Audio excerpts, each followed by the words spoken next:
Welcome to Keith Knight Don't Tread on Anyone in the Libertarian Institute. Today I am joined by the gentlemen who run the Brain in the Vat YouTube channel. Please check it out in the description below. We have Mark Oppenheimer and Dr. Jason Wiebeloff. Mark, what is philosophy and why is it important? Well, I think philosophy is driven towards finding out what's true. I think it's a set of tools that people use to uncover reality. Both Jason and I are trained as analytic philosophers, which means that we care about clarity and we care about truth. I think it's different from the rep that the public often have. You know, often when people think about philosophers, they think about someone like Jacques Derrida or Jean-Paul Sartre. They think about obfuscatory language that's impenetrable, that's beyond them. And the point of Brain in the Vat really is to try and have conversations with brilliant people in a way that's easy to understand. So we try and ban as much technical jargon on our show as possible, and we try and engage in issues that are really fundamental. So we've talked about the existence of God, we've talked about difficult moral problems, we've talked about the pandemic, and used a whole range of different moral principles along the way, which are derived from great philosophical thinkers and some other areas too. Jason, can you pronounce your last name for me? I knew the second I was saying it. I go, what am I saying here? I've heard lots of pronunciations, but that is new. It's Werbeloff. Werbeloff. I don't know why. And it's originally a Russian surname, which now all of a sudden is out of vogue. No, okay. We're gonna have to cancel this recording. I had no clue you were Russian. Send me your bank info so I can confiscate the account. I think it's like 4 or 5 generations back Russian. I'm very much South African. Mark as well. Okay, well, my rule is 3 generations, and then I stop the punishment after that. I like North Korea's rule. Jason, what is philosophy and why is it important? I think Mark's definition is right. It's truth seeking. So it's about trying to understand what is real in the world. I think Aristotle had a nice definition, which is that it's about the pursuit of wisdom. So it's not just about the pursuit of truth, but it's about the kinds of truths that could be applied in life in a certain way. Now, a lot of modern philosophy is not like that. You get modern philosophers who examine very, very kind of abstract fields like modal logic. So they'll talk about different systems of modal logic, and modal logic is about questions around would and should, and necessity and possibility, and those kind of questions can get very abstract, and it does feel like those areas kind of get divorced from wisdom and just pursue truth without wisdom. But for the most part, and at least the kind of philosophy we like to do on our show, it's about the pursuit of wisdom. So it's the pursuit of truth that can be applied in life. We were joking, of course, about, you being Russian, but isn't it a little discouraging? Like in the English world, at least, there's so much talk about the importance of not being racist or sexist. And this is wrong because you're negatively generalizing someone based on an arbitrary characteristic. Meanwhile, Russia's evil, Putin is Hitler, so killing them is not really anything. Killing the people in Yemen, well, more or less, they need to overthrow their government and have regime change. Same thing in Iraq. It's so difficult that people can come so far but not apply their own principles consistently. Mark, do you think philosophy has made a great amount of progress, say, since the days of Aristotle? I suppose it depends how you want to count progress. One of the things that you lean at is this notion of consistency. And I think that if you are an analytic philosopher, consistency is really fundamental. What you're trying to do is lead a life, as Jason says, that seeks wisdom. It means that your set of principles must be totally coherent. The method that we use to do that is something that we prize on the show, which is every episode we start with a thought experiment. So you're telling a little story, and the idea of that story is to try and understand your philosophical principles. And then you want to see if those principles mesh with your other principles. And so we create this patchwork quilt along the way where we see, can we have a moral system, for example, that strings together all of our intuitions? That means that we have to bite as few bullets as possible. So Jason's a utilitarian. He thinks that the right thing to do is that which maximizes the good. And that's an intuitively wonderful system.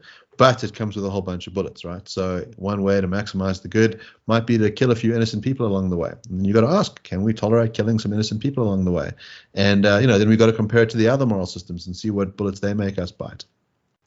I think there's a sense in which we have made progress. If you read Aristotle, you'll see that it was assumed to be okay to own slaves, that slavery was an ordinary part of Greek life. And over time, what we've done is we've expanded the moral net, and that we've started to say, well, it's not just me who matters, or my family, or my tribe, it's humanity at large. And for a long time, I think we moved in that direction of saying that we need to expand the net.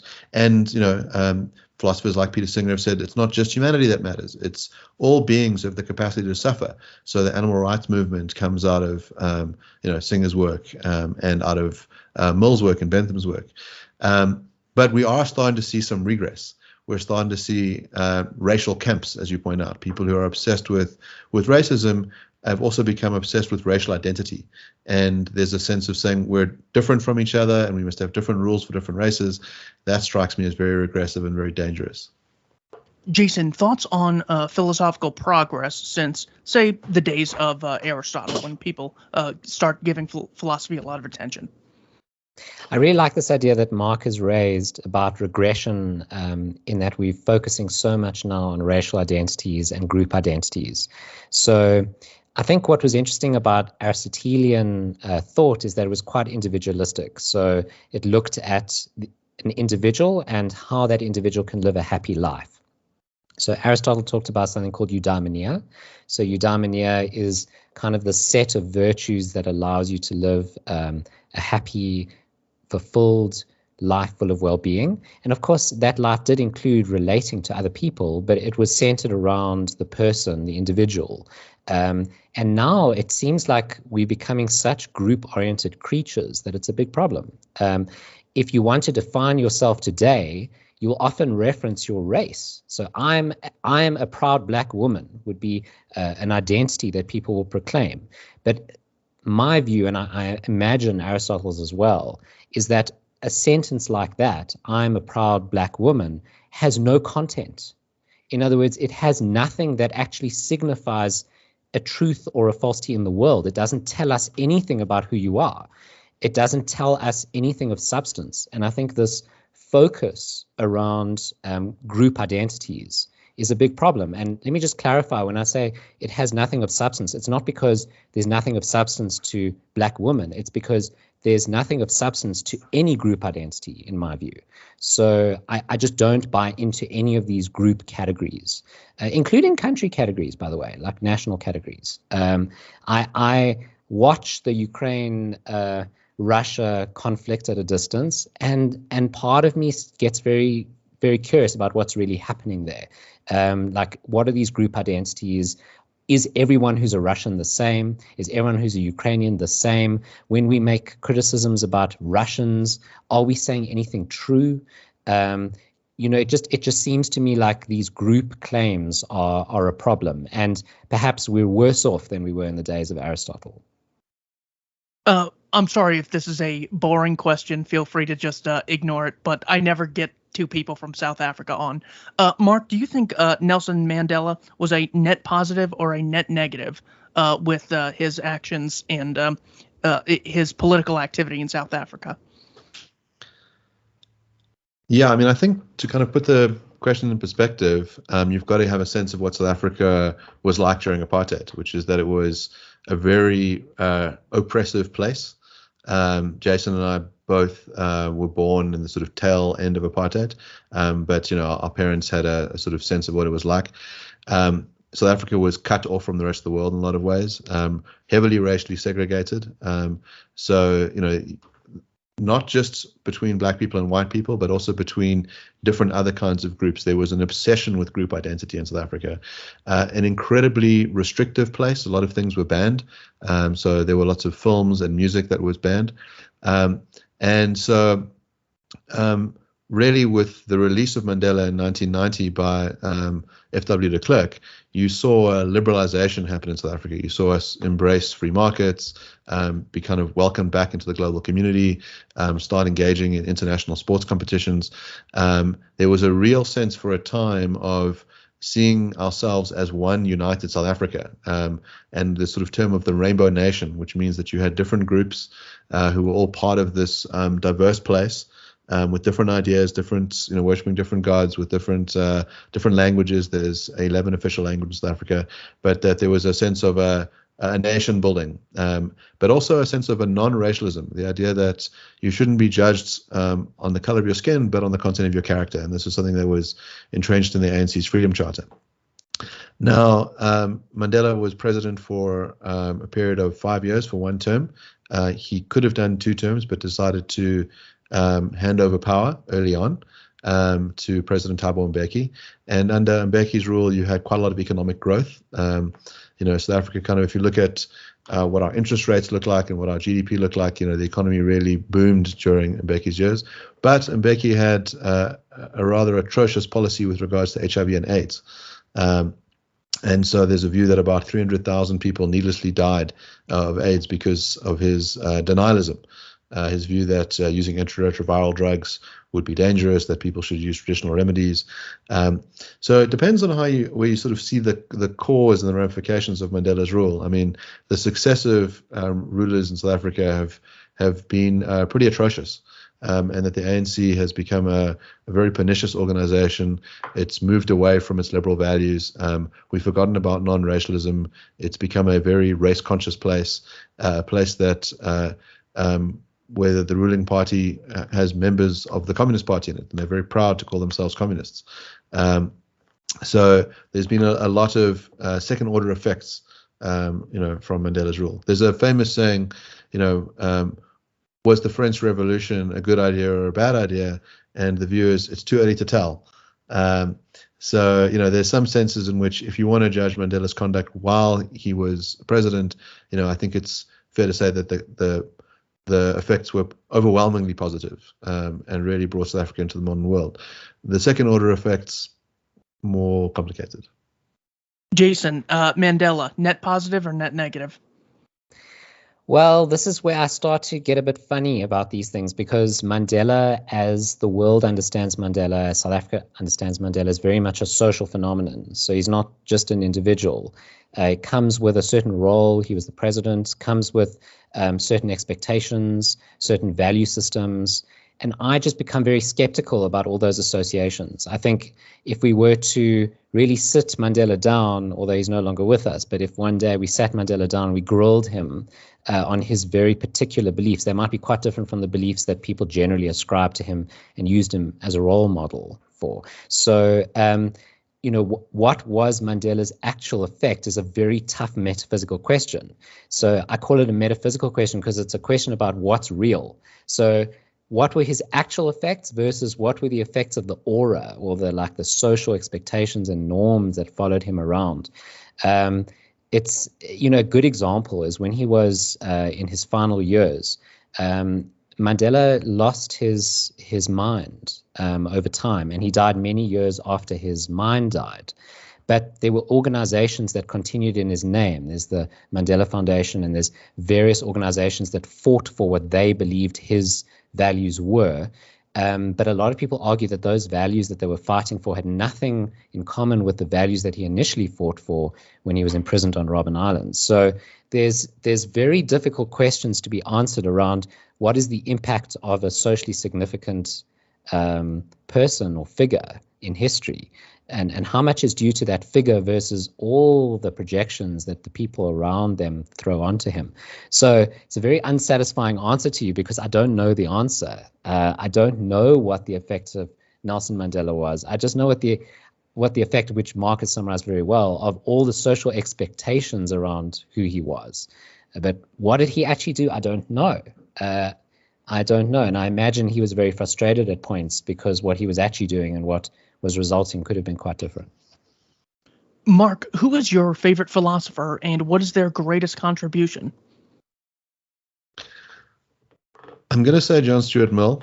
I think Mill's views on free speech, still live with us today. I think there's still excellent justifications for why we should protect the free exchange of ideas, even if those ideas strike us as dangerous or offensive. Mill has this wonderful line that we should be free to swing our fists to the edge of each other's noses, but no further. We need to have mutually compatible freedoms. And I think Mill's work has really been highly influential for building the liberal democracies that we see around the world. I think we are starting to forget some of those principles. There's a famous quote that you don't win freedom, that the price of freedom is eternal vigilance. And I think we've started to see in what our complacency has resulted in. I think a lot of the freedoms that we take for granted are being eroded, and I think Mill would object. It's interesting, analytic philosophers often don't talk about particular philosophical role models. We often talk about streams of thought. So we think about systems of ideas. You'll often find that continentalists have a guru worship. So they will say, I follow Habermas, or I'm a big fan of Foucault. And there's almost a sense of saying, so I remember chatting to one of my professors who was doing work on deliberative democracy, and I said, you should read some of Habermas's work on that, and he said, I couldn't possibly do that. I said, yeah, I know it's hard to read, it's not the most pleasant read, but and he said, no, that's not the reason. He said, one of my close friends had a fight with Habermas, and so therefore I can't engage with his work. And I thought that's a weird reason. And so you do have this sort of like turf war stuff that happens among certain academics, and I think analytic philosophers, we have this line of, are the ideas any good? And we really, like one of the things with our guests, and we've had close to 100 guests, we almost never ask them anything personal. We sort of go, what's the idea? Is the idea any good? It doesn't even matter if it's their idea.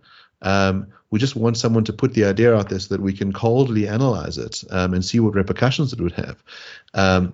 And we think that that's a good way to find truth, as opposed to having this personalization around certain figures.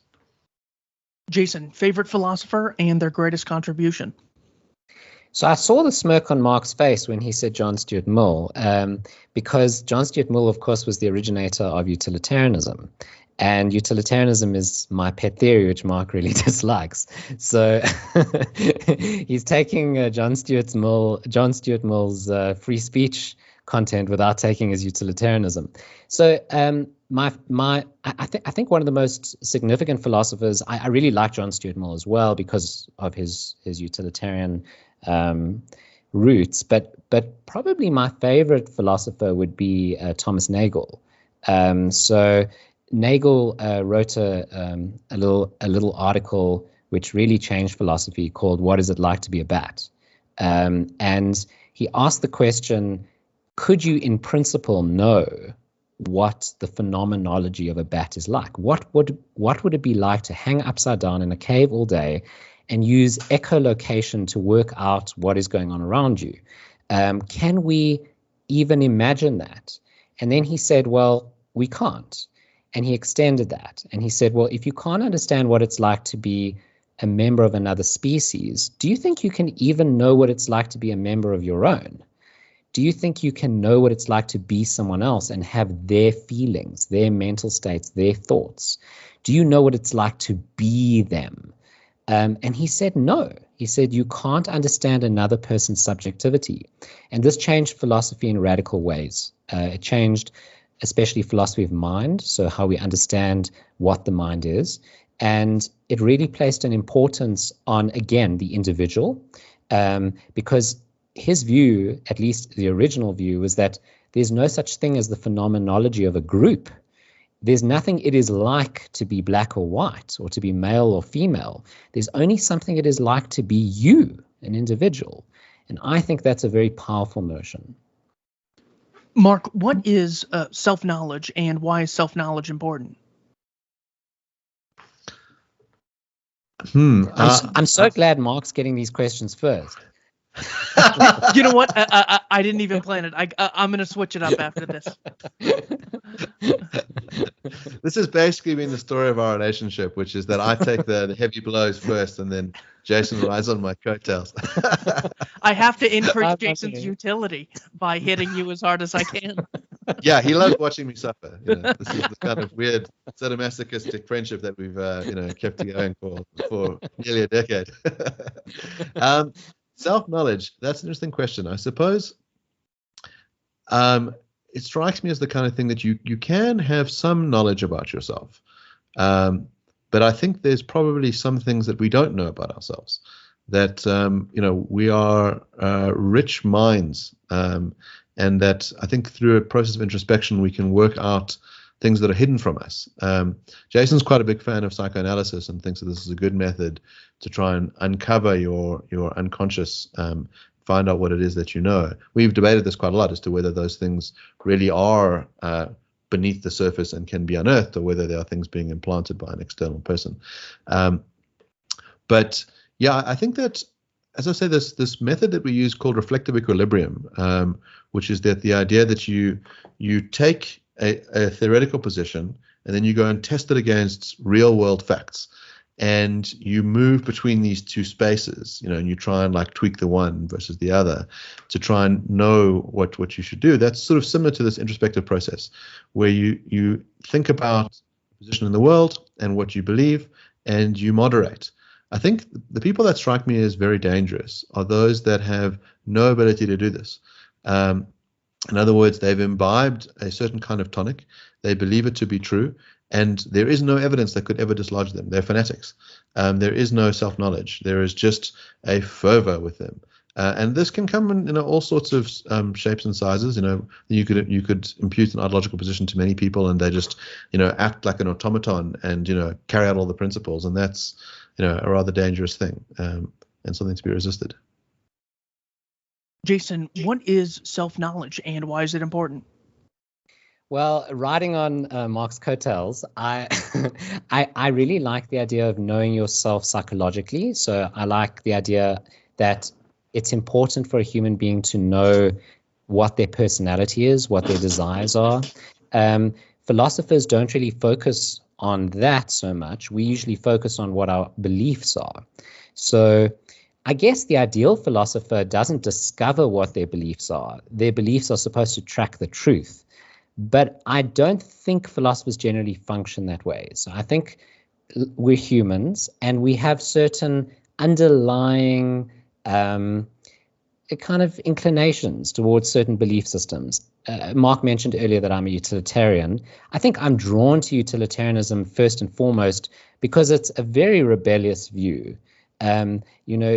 Utilitarianism seems very intuitive, this idea that you should maximize happiness for society as a whole. It sounds great. But when you start to elucidate all the counterexamples that it brings up, they're pretty radical. So one of them, for example, is that the thing that would maximize utility or happiness for society as a whole is if, let's say, you're taking a walk in the park and there's a very fit runner who runs by. You should grab him quickly, give him a painless potassium injection, stop his heart, and then distribute his organs to 10 or 20 or 30 people whose lives will be saved or vastly improved by killing one person. So strictly speaking, if you look at utilitarianism, it results in these very bizarre counterexamples which suggest highly immoral actions. But utilitarianism is supposed to be telling us what is moral. So those kind of puzzles really intrigue me. And so I lean towards utilitarianism. And I probably have that leaning. I had that leaning before even considering whether the theory was true or false. So in that sense, I think it is important for philosophers to understand not just their personality and their psychology, all humans, not just philosophers, but specifically for philosophers to understand their belief inclinations, where they lean towards and why. There is a book written by the School of Life. It's titled Big Ideas for Curious Minds. On page 112, they discuss the meaning of life. They say, the meaning of life is about what makes your life feel interesting and good. It's as simple as that. And to achieve this, what mainly counts is fixing things. When you fix something, you solve a problem that matters to you. What makes life bad is problems. So it makes a lot of sense that fixing problems is the thing we do to make life good and give it meaning. Jason, do you have any thoughts on what the meaning of life is? Well, I think it's definitely not that. That sounds like nonsense to me. So I think they're just confusing what the meaning of life is with utility there. So meaning of life, it's a good question what it is. One of the philosophers on our show, Thaddeus Metz, he thinks the meaning of life is the combination of three things. It's the good, the beautiful, and the true. Now, I think yes, and Mark's busy holding up right now the book that we wrote with Thad on this. So that theory of the meaning of life is quite plausible, and Thaddeus Metz is one of the most he's sort of the expert on the meaning of life. But there's other theories about what the meaning of life is too. The theory that you've just given seems to only encapsulate the good. It ignores the beautiful and the true, and that's the problem. I think that's just a confusing utility or the good or happiness with meaning. My personal view, what is the meaning of life? I don't think there is a meaning of life. So I think that the concept, the meaning of life, is just not a coherent concept, and that we should do away with it and just talk about the component parts that Thad discusses. Parts like the good, the beautiful, and the true. What are those? But I don't think together they make up anything special called the meaning of life. Mark, thoughts on the meaning of life? Yeah, so I have different objections to the one given in the book, although I quite like the project that those guys have engaged in, and I think a lot of the content they produce is really interesting. I think my objection is that it's what we would call a subjectivist account of meaning. In other words, it's about you determining what's important and pursuing that. That has this really interesting list of things where he says, imagine someone says, the problem that I'm setting for myself, which I'm going to fix, is to keep a very precise number of hairs on my head, to ensure that I count exactly 11,384 blades of grass on my lawn every day, and make sure that I do it very accurately, to stand in queues for hours on end, to rewatch episodes of Buffy the Vampire Slayer, and you can imagine making a problem out of it, so that you have to watch X number of episodes a week or a day or a year, whatever it is, and then solve the problem through doing it. None of that would be meaningful. It might be very pleasurable for the person who does it, but it would seem like a meaningless activity. And so Thad's account, I suppose there's a sort of naming question as to whether you want to say that stuff is about meaning. I'm inclined to say it is. But I think when you're pursuing things that are objectively good, you're doing something meaningful. I think those lists are a good place to start: the true, the beautiful, and the good. And I think you have to do it with the right disposition as well. So it's not just a matter of doing the good thing. So you can imagine the nurse who spends her days caring for the sick, cleaning their bedpans, mopping their brows, but she hates every minute of it. She's undoubtedly tracking a thing that is objectively good in the world. It is a meaningful activity, but she doesn't derive any meaning from it because of her disposition. So I think you have to recognize that you're doing something meaningful in order for it to be meaningful for you. But not anything that you think is meaningful is actually meaningful. So you need those things to kind of track with each other. The book that Jason mentioned, so one of the fun things we've done with the Brain of That show is to pick our favorite episodes and turn them into books. So we've produced a set of 6. And the second person who writes in this book on the meaning of life is David Benatar. And David Benatar, I think, very famous for his views on antinatalism, the idea that it would be better never to have been born. And he also thinks about this question about, well, what is the meaning of life? Not just in what are the things that make your life meaningful. He thinks that the stuff that Thad tracks, those things are meaningful, but he says you've got to zoom out. That just gives you the terrestrial perspective. He says you've got to look at it from the cosmic perspective. And he says when you zoom out and you see this pale blue dot in the middle of nowhere, you realize that all of our efforts might as well be, might as well never have happened. That from the perspective of the universe, they're totally and utterly insignificant. And so he thinks that when we have this perspective, that there is very, very little meaning in life. And this is a further reason to drive humanity into extinction, not through killing it, but through ensuring that there are no new human beings. Oh, voluntary genocide. That's a nice one. Jason, there is a thought experiment by Robert Nozick called the Experience Machine in his attempt to refute hedonism. He says, imagine a machine that could give us whatever desirable or pleasurable experiences we want. In this thought experiment, psychologists have figured out a way to stimulate a person's brain to induce pleasurable experiences that the subject could not distinguish from those he would have apart from the machine. He then asks, if given the choice, would we prefer the machine to real life? Jason, would you plug in? Yes or no? No, I wouldn't. So what's interesting about the thought experiment, which is a really fantastic thought experiment, and it's right up there with Thomas Nagel's What Is It Like to Be a Bat, is that it's meant to be a counterexample to hedonism, right? So hedonism is the view that what's good for you is pleasure. So the idea is, well, you've got infinite pleasure in the machine, so surely if what's good for you is pleasure, then you should plug into the machine. But most people say they wouldn't plug into the machine, and so pleasure can't be what's good for you. But I don't think that the argument is valid, because it's not the case that just because pleasure is what's good for you, that it's the only value that matters to us. So there's other values that matter too. And some of the values that Nozick raises in his article are things like authenticity or transcending yourself. So he says those are very important values. And he says, well, that means that hedonism is false, because the reason we don't want to plug in is we don't want to just be in our own heads all the time. We want to transcend ourselves, and we want to be authentic. We want to do things in the world that are real, not just simulated. And he thinks that those things compete with hedonism for being theories of what is good for you. And so we should conclude that because we choose those over hedonism, that hedonism is false. I don't think the counterexample works, because you can say that what is good for you in the sense of makes you happy is hedonism, but at the same time there's these other values that don't make you happy, but they provide you with other things. They provide you with authenticity. They provide you with transcendence.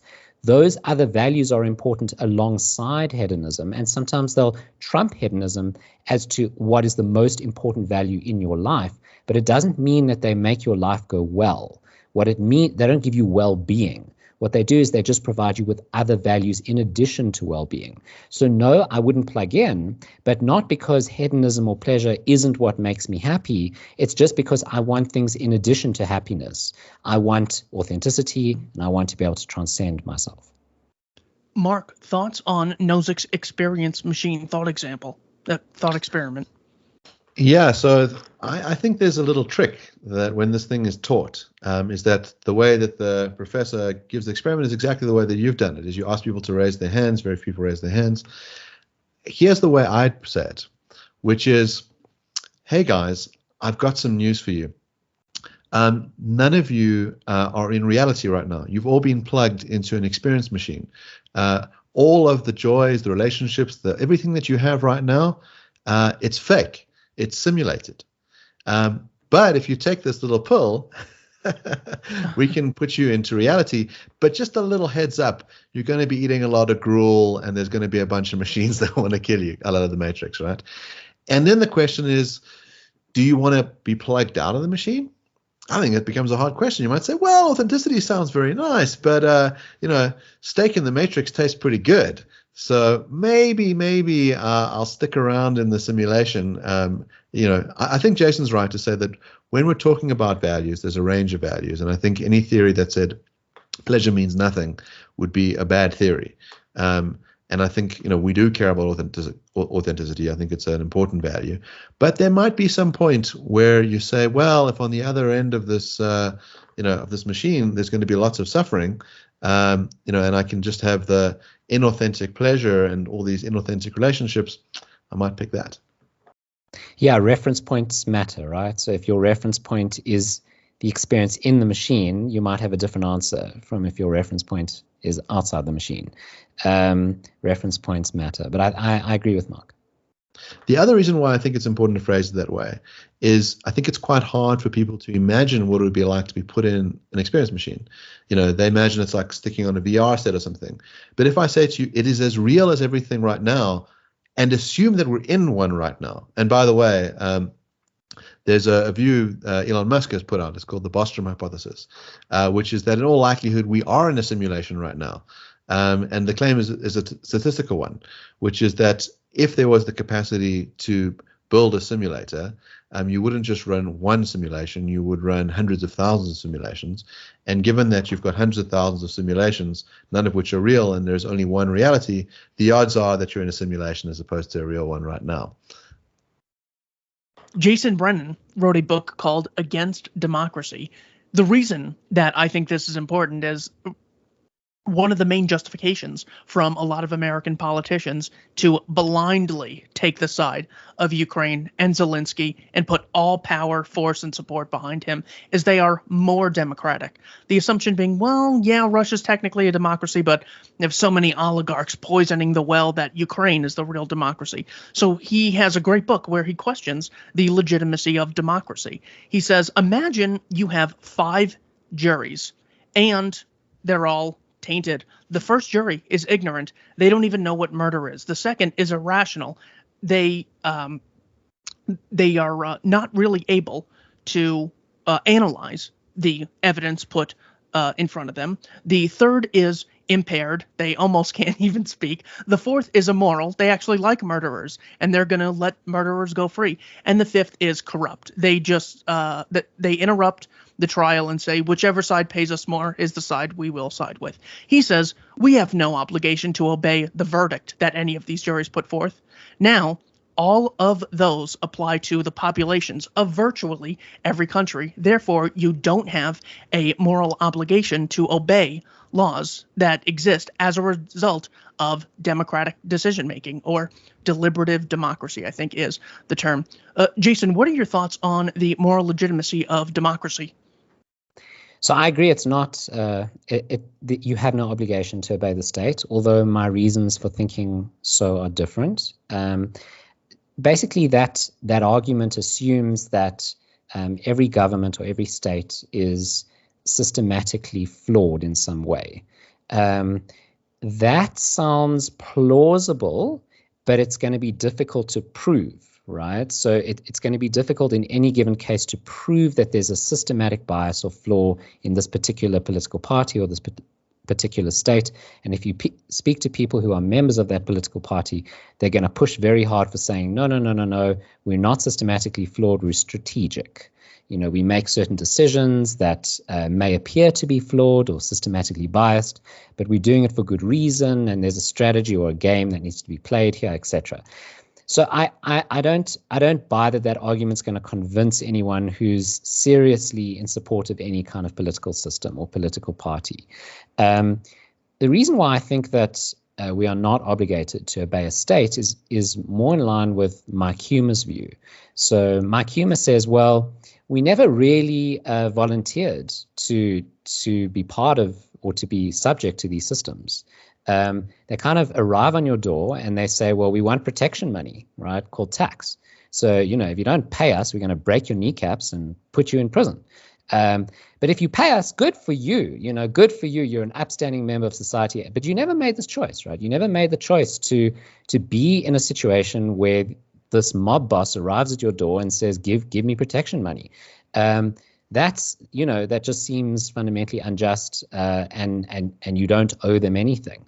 Of course, I do follow laws. Mark is always very critical of this, that I'm one of the most law-abiding anarchists he knows. The reason why I follow laws is because I think that's self-serving. So in other words, the mob boss who arrives on your door does a really good job of making sure that you pay that protection money. And if you don't, you know, you get into trouble. So I think it's self-serving. It's prudent to pay your taxes, and it's prudent to obey most laws, but you're certainly not obligated to do so. The only reason you should do so is to protect yourself.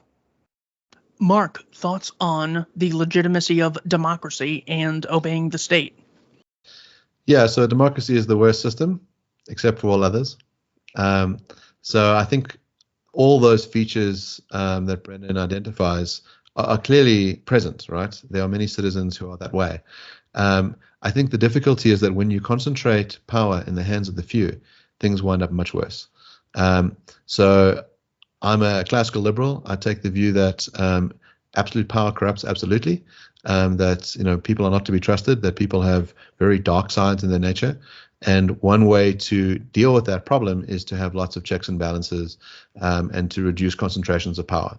So I think, for example, in South Africa, if we had a pure majoritarian system, if you just ran everything via referendum, we would bring back the death penalty. We would ban gay marriage.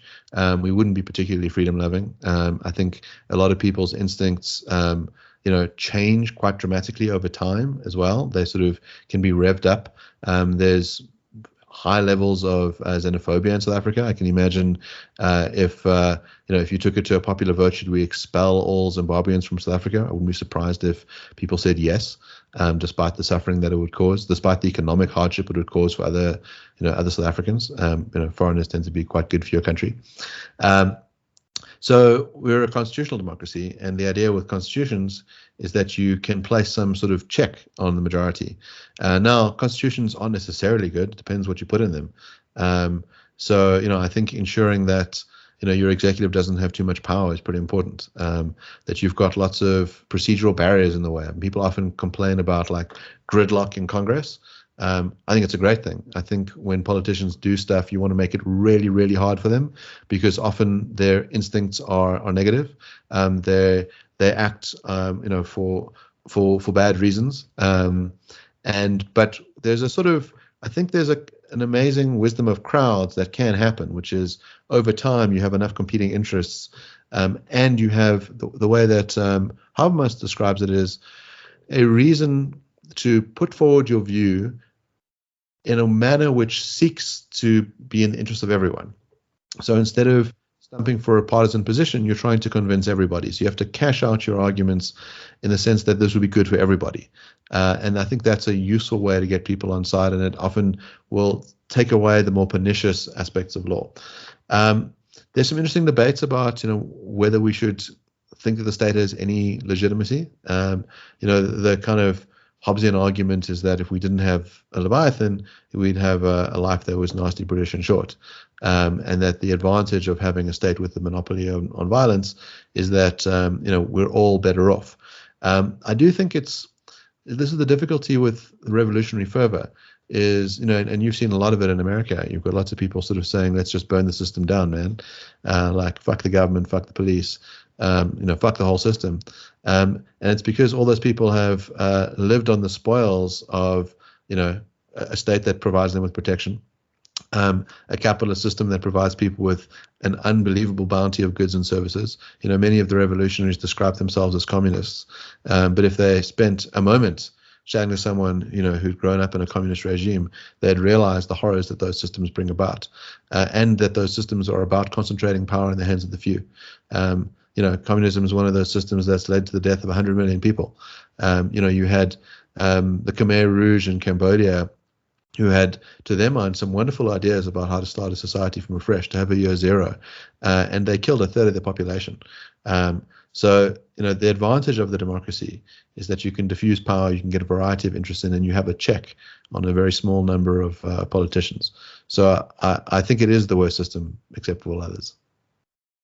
Jason, are you a lawyer as well? No, so my training is in philosophy only. So I have a PhD in philosophy. Mark provides the legal smarts. Okay. Mark, what would you say is the purpose of a legal system? I suppose there's an ambiguity in that, right? So you can create a legal system with all sorts of purposes, and those purposes can be very pernicious. So, for example, the purpose of some of the legal system during apartheid was, to separate the races, to oppress, people on the grounds of their race. It's not a good purpose. So there's a sense in which you might think, how do legal systems function? And they can function in all sorts of different ways. They can, maintain order. They can make it easy for businesses to operate. They can provide certainty, but they can also function to exclude people, to make their lives worse off, to add regulatory barriers. So I think there's a different question, which is, what is a good purpose for a legal system? What are the things that we want our legal systems to do? And I think, to my mind, we want to regulate as little as possible, You want to provide people with as much freedom as possible, and you want to be able to circumscribe behavior which is legitimately harmful. So as I said regarding Mill, the idea that we should be free to swing our fists at the edge of each other's noses, I think a legal system should be able to punish people, incarcerate them, arrest them when they perform genuine wrongs. So if you go out and you murder and you rape, I think there's a good reason for the state to get involved and arrest you and incarcerate you. I think that's a legitimate role of the state. I start to get worried when the state sticks its nose in private industry, when it says, well, we think things could be more competitive if we started to add these rules and regulations in, and if we told you who you're allowed to employ and how much you're allowed to pay them, and those sorts of things. I'd much rather see that regulated through competition in the marketplace. I think that's a much better way to get efficient results. And I think when the state starts to meddle, it creates a whole bunch of unexpected consequences, and then the state tries to remedy that through more and more meddling. So yeah, I'd say protecting citizens from each other is a good place to start, but on a limited basis. Jason, with your research in philosophy, have you come across any really good philosophical approaches to how people can find happiness? Oh, that's a good question. So I think that there are good theories about what happiness is. I think the best theory is one that you raised earlier, which is hedonism. I think the best way to achieve happiness is by seeking pleasure in your life and finding pleasure. I don't think all pleasures are equally good. I think there are some pleasures that are sort of categorically better than others, but they might not be the ones that we traditionally think are categorically better. So some people believe that, for example, listening to Bach or Beethoven is categorically better than the pleasure you get from sex. But I think they might have gotten that the wrong way around. So I think that certain types of pleasures which have traditionally been considered base pleasures are actually very good for you. But yeah, I think it's all about pleasure. I, by the way, am also very interested in Eastern philosophy, and I think it adds certain texture to the discussion that Western philosophy doesn't. So Eastern philosophers, they do have this notion of pleasure as being important, but they think that it's sort of like a honey trap. So yes, you can pursue pleasure, but in so doing, in the pursuit of pleasure, you set up suffering, because once you find that pleasure, you don't want to let it go, but it inevitably will flee from you. And so there's suffering in that. Or if you don't achieve the pleasure, then there's the suffering in wanting something that you don't get. So Eastern philosophy, specifically Buddhist philosophy, is very much interested in this notion of seeking pleasure, but doing it in a very particular way. And I think that when you meld that Eastern view of how to pursue pleasure with the Western view that pleasure is what's important, I think you achieve a better theory of well-being or happiness. And Jason, what do you think philosophy can teach us about the concept of war, and maybe help people see things a little more clearly with regards to being in a state of war mentally?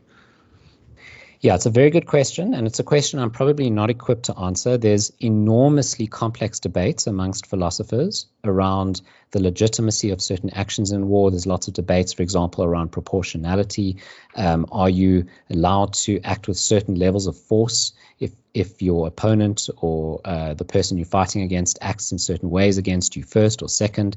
There's lots of debates around when killing is legitimate or not legitimate in war. These are fascinating questions. They're questions which interest me, but they're not questions I have answers to. Part of the reason I don't have answers to these questions is I worry that a lot of these debates are metaphysically bad. So when we talk about war, we're talking about the conflict between two countries or two nations. But I'm skeptical, again, about these group terms like nations or countries. Now, if you get rid of those terms and you say, okay, they're off the table, you can't talk about nations or countries, then what would a war be? What would the content of that term be? And now go back into history and look at what you mean when you talk about particular wars. I think what you mean is a series of events where a whole lot of individuals shot at each other. Now, you might say that's like a it's a watering down of what happened, and it doesn't quite capture what went on. But I think it captures what went on much better than the social explanation. Why? Well, if you really look at what happens in war, a lot of soldiers, they shoot above the enemy. They don't even aim at the enemy. Now, if your explanation for what's going on during D-Day is that you've got one side shooting at the other side, well, that's actually wrong. There were a whole lot of individuals, the majority of individuals, who just didn't. They didn't aim at the other side, and they didn't shoot at them. They didn't target them. I think you get a much more accurate explanation of what's going on when you look at the individual histories of each of those persons on that beach, and you see how they acted both towards each other and what their thoughts and their emotions and their mental states were. I think you get a much more complete picture of what's going on than just saying, well, there was a war between this nation and this nation. Mark, so how I just Same watched question Stanley to you. Kubrick's I just watched Stanley Kubrick's Paths of Glory, and it's an absolutely outstanding film. And I think it captures a lot of what Jason's saying. This idea that when we talk about it's set in World War One, it's about a particular battle between the French and the Germans. But what it does is it looks at a microcosm. It looks at a particular group of people, of soldiers, and how they behave. And what you have is two different generals who start off in the film, and the one tries to persuade the other to mount this impossible attack on what's called the anthill to capture it. It's sort of a few 100 feet away from the particular trench they're in, and the first general says, well, it's impossible. I would be sending my soldiers into death, and they don't deserve that. They've been brave and courageous, and I would never do that to them. And the other one says, well, I know that you would never do that to them, but there is the possibility of you coming up for a promotion and getting an extra star. And obviously, I wouldn't want you to think that these two things were tied with each other. And suddenly you see the other general change his mind and say, well, my men are very brave and maybe they could storm the anthill. And so they are then instructed to go and do this impossible thing. And what's interesting is the way the different individual soldiers react. So some of them run over and are immediately shot to death by the other soldiers. Some of them hunker down and they wait. And they are then the general who had initially said, I don't want to kill my soldiers, sees this group of people hunkering down, and he instructs his own bombardiers to bomb them, to encourage them to get out of the trenches to run. And there's a refusal. So again, you have an individual who says, I'm going to use my own moral agency, and I'm not going to abide by your orders. So when we cloud this whole thing with the idea of the French versus the Germans, we miss out on those nuances. But having said that, it might be the case that we can look at individual behavior, and we should look at individual accountability. There's a trial that happens. 3 of the soldiers are held up for cowardice for refusing to storm the anthill, and there's individual stories at play. And then the film really is absolutely remarkable for something that was made 50 years ago. But I do think we can sensibly talk about some group behavior. I think it might be that not all actions can be explained. We're using blunt terms, but I think we might be able to know enough. I think it's an Aristotle line about, when we're trying to work out, how precise is a right angle, the terms used by a geometrician and a carpenter are different. For the geometrician, it must be exactly 90 degrees. For the carpenter, well, 89, 91, it's good enough. We're trying to build a table here. And so I think we've got to accept some degree of imperfection in our language. I think Jason rebels against that, and I think it's important to be very precise in language, and we should be as precise as needs be. But I'm worried about chucking some of our useful metaphysics in a way that actually might leave us feeling like we can say nothing. And it is the case that the war going on between Russia and Ukraine is leading to an enormous amount of suffering, a lot of death. And I think we can pin some responsibility on particular individuals, and maybe we can have some group responsibility as well. So my final question is going to be asking each of you what is the most important logical fallacy that people need to know about so they can think clearly. I want to give you a second to think about it, though. I want to read my favorite. This is from a book titled The Use and Abuse of Logic by Madsen Prairie. He titles this fallacy, unobtainable perfection.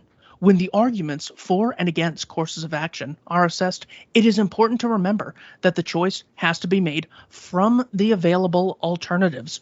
All of them might be criticized for their imperfections, as might the status quo. Unless one of the options is perfect, the imperfections of the others are insufficient grounds for rejection. The fallacy of unobtainable perfection is committed when a lack of perfection is urged as a basis for rejection, even though none of the alternatives is perfect either. Jason, what is the most important logical fallacy people should know about? Well, the rebellious person in me wants to say it's the fallacy. So it's the fallacy that when you commit a fallacy that you've definitely performed or uttered a bad argument. By the way, a good portion of my professional life is spent teaching lawyers how to argue, and I always start by giving them a list of fallacies. So I say, well, these are the ways you shouldn't argue. And so it seems like fallacies are important to avoid and to point out in your opponent.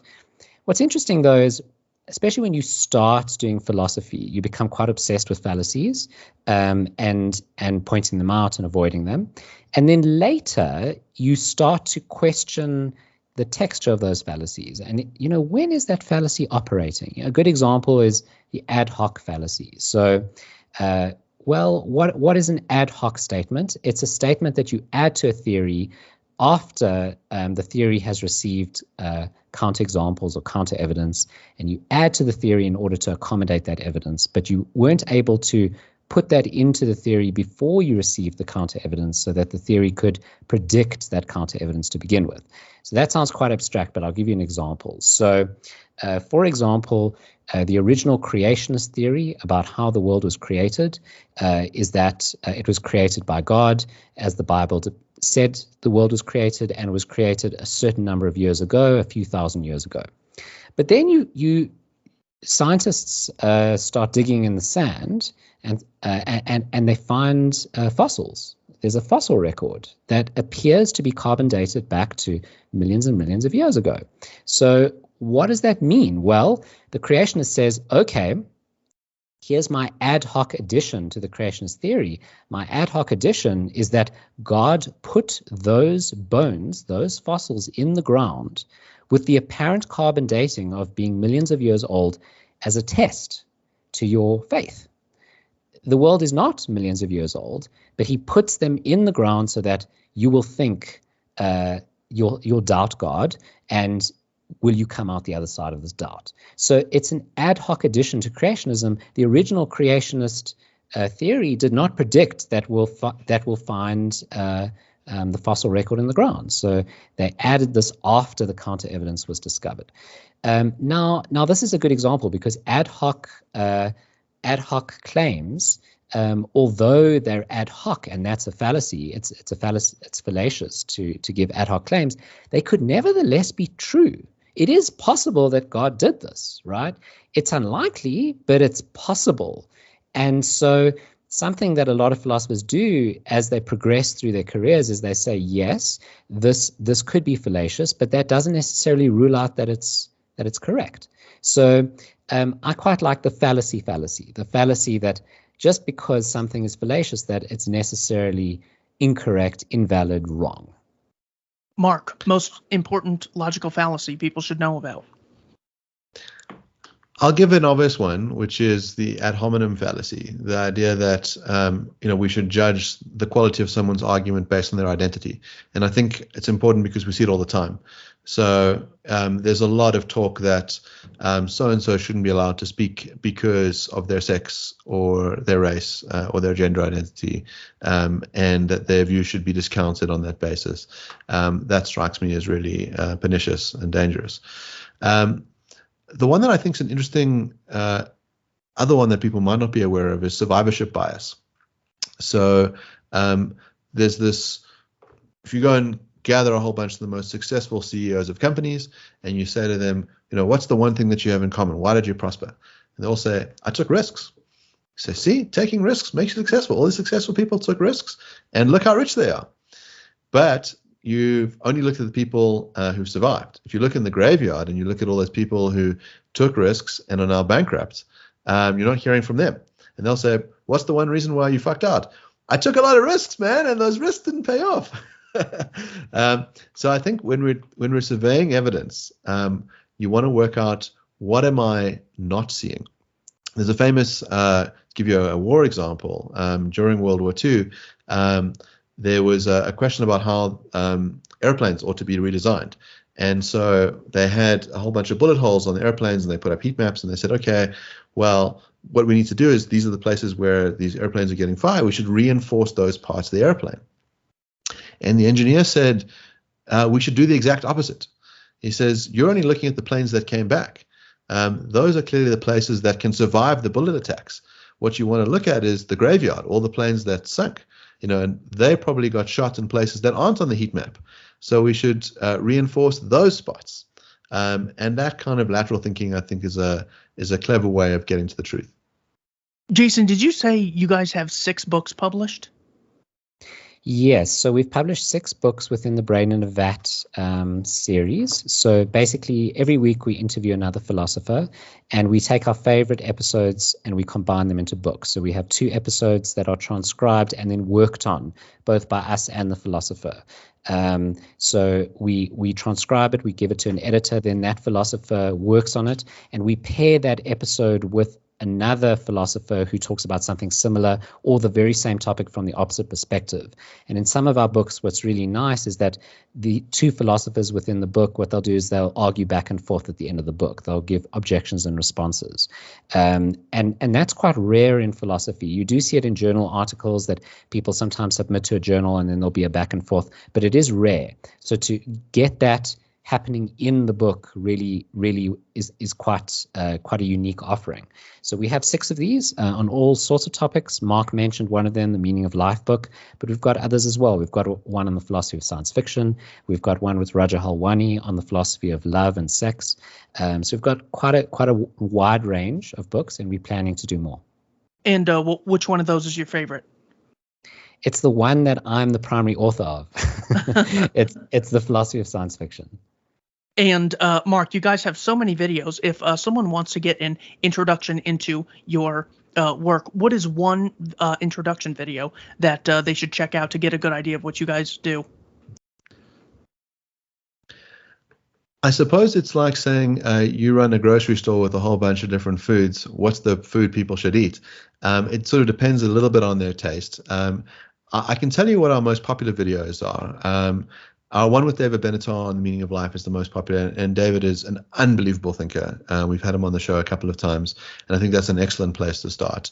I think those that are interested in libertarianism, then I would really recommend our episodes with Mike Humer. If you're interested in hard moral problems, we have a pretty famous utilitarian philosopher called Alistair Norcross on to talk about utilitarianism, and that's a really excellent introduction to that kind of moral theory. If you're looking for something like a little bit contentious, there's 2 episodes that I would highly recommend.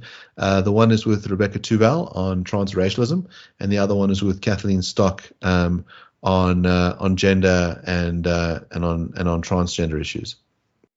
Thanks to everyone for watching Keith Knight Don't Tread on Anyone and the Libertarian Institute. Links to all of these things that we've discussed will be in the description below. Gentlemen, thank you so much for your time. Thank you for having us on the show. Absolute pleasure.